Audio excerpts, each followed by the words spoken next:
स्थित्या नरं चैव नरोत्तमं देवी सरस्वती व्यासं ततो जयमुदीरयेत्। नष्टप्रायेषु अभद्रेषु नित्यं भागवतसेव्या भगवती उत्तमश्लोके भक्ति भवति नष्टकी। कृष्णाय वासुदेवाय देवकी नंदनाय च नन्दगोपकुमाराय गोविन्दाय नमो नमः। मूकं करोति वाचालं पंगुं लंघयते गिरिं यत्कृपातमहं वन्दे परमानन्दं माधवम्। श्रीमद् भागवत महापुराण चतुर्स्कंद अध्याय 19। महाराज पृथु के 100 अश्वमेध यज्ञ। श्री मैत्रेय जी कहते हैं, विदुर जी, महाराज मनु के ब्रह्मावर्त क्षेत्र में जहाँ सरस्वती नदी पूर्वमुखी होकर बहती है, राजा पृथु ने 100 अश्वमेध यज्ञों की दीक्षा ली। यह देखकर भगवान इंद्र को विचार हुआ कि इस प्रकार जो पृथ्वी के कर्म मेरे कर्मों की अपेक्षा बढ़ जाएंगे, इसलिए उनके यज्ञ महोत्सव को सहन ना कर सके और महाराज पृथु के यज्ञ में सबके अंतरात्मा सर्वलोक पूज्य जगदीश्वर भगवान हरि ने यज्ञेश्वर रूप से साक्षात दर्शन दिया था। उनके साथ ब्रह्मा, रुद्र तथा अपने अपने अनुचरों सहित लोकपाल गण भी पधारे थे। उस समय गंधर्व, मुनि, अप्सराएं प्रभु की कीर्ति गा रहे थे।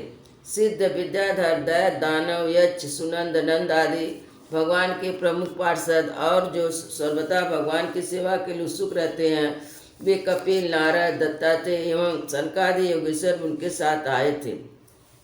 उस यज्ञ में यज्ञ सामग्रियों को देने वाली भूमि ने कामधेनु रूप होकर यजमान की सारी कामनाओं को पूर्ण किया था। नदियाँ और ईख आदि सब प्रकार के रसों को बहा लाती, जिसमें मधु चूता रहता था। ऐसे बड़े बड़े वृक्ष दूध, दही, अन्न, घृत आदि तरह तरह की सामग्रियां संपन्न करते थे।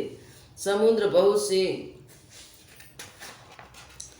रत्न राशि, पर्वत, भक्ष, भोज, चोष्य, ले 4 प्रकार के अन्न तथा लोकपालों सहित संपूर्ण लोग तरह तरह के उपहारों ने समर्पण करते थे।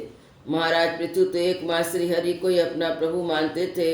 उनकी कृपा से उस यज्ञ अनुष्ठान में उनका बड़ा उत्कर्ष हुआ, किंतु यह बात देवराज इंद्र को सहन नहीं हुई। उन्होंने उसमें विघ्न डालने की चेष्टा की।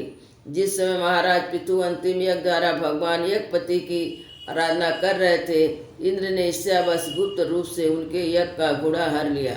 इंद्र ने अपनी रक्षा के लिए कवच रूप से पाखंड भेष धारण कर लिया था, जो अधर्म में धर्म का भ्रम करके उत्पन्न करने वाला है, जिसका आश्रय लेकर पापी पुरुष भी धर्मात्मा सा जान पड़ता है।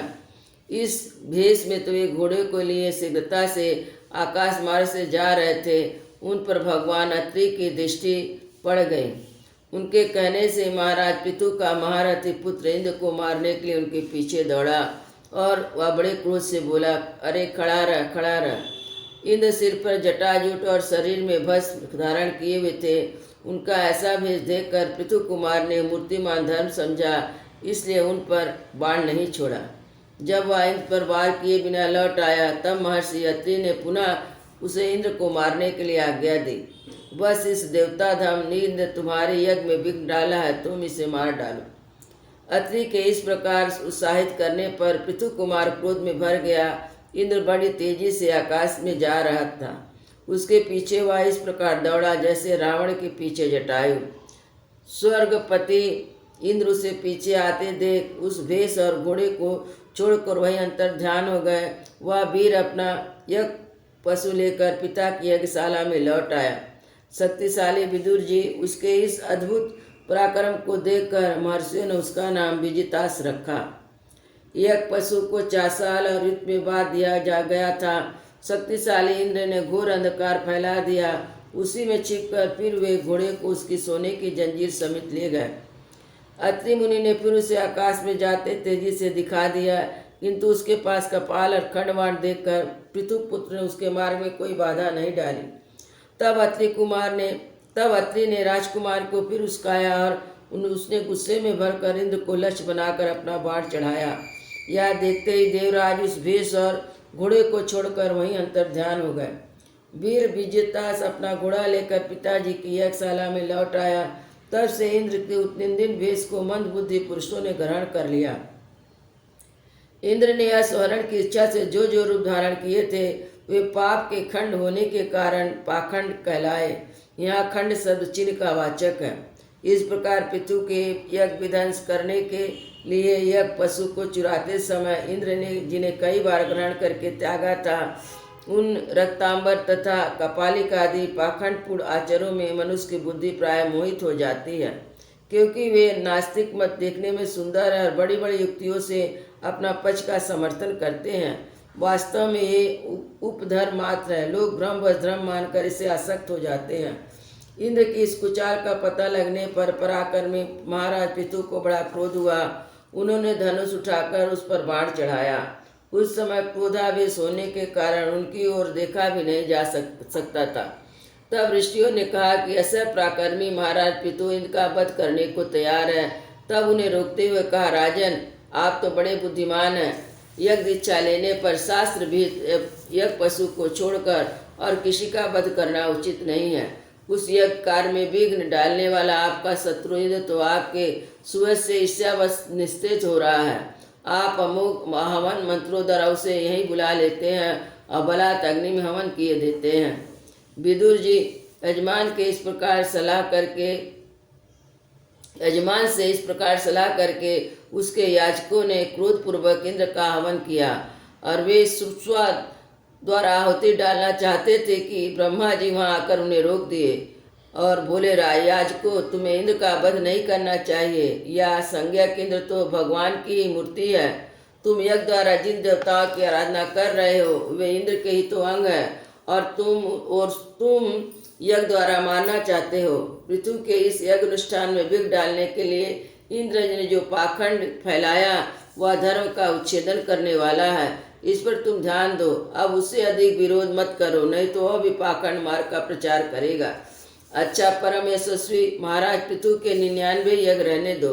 फिर महाराज पृथु से कहा, राजन, आप तो मोक्ष धर्म के जानने वाले हैं, अतः आपको इस यज्ञानुष्ठान की आवश्यकता नहीं है।